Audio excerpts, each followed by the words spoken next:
akan membacakan materi yang saya dapatkan melalui tema yaitu melalui sejarah menciptakan generasi muda berkarakter, berintegritas dan harmonis demi kehidupan berbangsa dan bernegara di era 5.0. Subtemanya ialah membangun kesatuan dan persatuan bangsa dan negara melalui sejarah. Untuk menciptakan jiwa persatuan bangsa dan bernegara yang harmonis serta berintegritas, kita harus mengikuti semangat juang para leluhur kita yang telah gugur di medan perang dan memiliki jiwa bertanggung jawab dalam segala perbuatan dan hak yang kita miliki.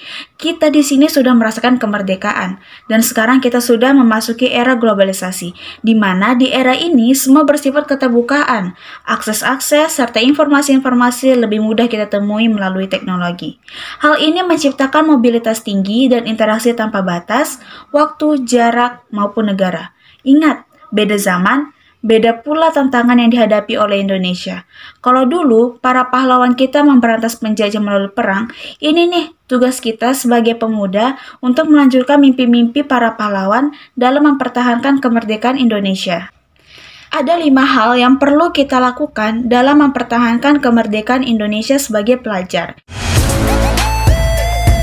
Meningkatkan literasi. Menurut World's Most Literate Nation Rank yang dilakukan oleh Central Connecticut State University pada tahun 2016 lalu, kita menduduki peringkat 60 dari 61 negara. Dan jika dilihat dari segi infrastruktur dalam mendukung minat pembaca, kita berada di atas negara-negara Eropa.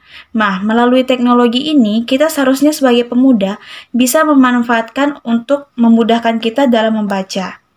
Percaya deh, membaca setiap hari itu bisa meningkatkan dan memperluas wawasan kita sebagai pelajar.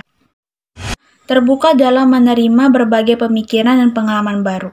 Dunia ini semakin dinamis, keterbukaan informasi juga membuat kita terpapar budaya dan pengalaman baru. Kita bisa melatihnya dengan mengikuti seminar atau workshop yang bisa melatih diri kita menjadi pribadi yang lebih berkreatif dan melatih jiwa kepemimpinan kita. Kita juga bisa kok mengikuti organisasi-organisasi yang berguna untuk melatih diri kita supaya bisa menerima perbedaan pendapat, lebih peka terhadap lingkungan, dan lebih aktif dalam berdiskusi. Berkontribusi memajukan Indonesia dengan menjadi relawan. Sekarang banyak local heroes. Komunitas dan organisasi-organisasi non-profit mulai bergerak dan memberikan solusi bagi isu-isu sosial di Indonesia dalam pendidikan, lingkungan, serta kemanusiaan. Kita bisa menjadi relawan dalam lingkungan kita, seperti mendampingi orang yang gangguan jiwa, mengajar anak-anak kurang mampu, bahkan menyapu pantai. Itu semua bisa kita lakukan demi memajukan kesejahteraan Indonesia. Mendukung produk lokal Indonesia.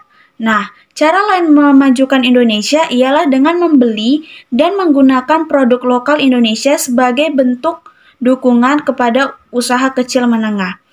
Orang-orang yang menjual produk lokal Indonesia ini juga merupakan roda ekonomi Indonesia loh.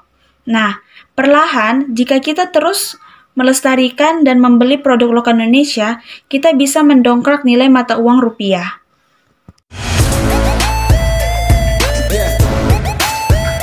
Memanfaatkan media sosial ataupun internet secara baik. Kita sebagai generasi penerus harus bijak dalam menggunakan media sosial ataupun internet. Kita bisa memanfaatkan media sosial dengan cara berkarya atau menyebarkan konten-konten atau informasi-informasi positif. Jangan sampai kita memakai media sosial untuk saling menjatuhkan atau menyebarkan hoaks ya. Ingat, jika kita menabur yang positif, maka kita juga akan merasakan positifnya. Itu tadi 5 cara yang dapat kita lakukan dalam memperjuangkan dan mempertahankan kemerdekaan Indonesia. Dari situ kita dapat melihat banyaknya peluang-peluang yang terbuka di era kemajuan teknologi dan informasi ini, tetapi banyak juga tantangan yang harus kita hadapi. Sekian dari saya, terima kasih.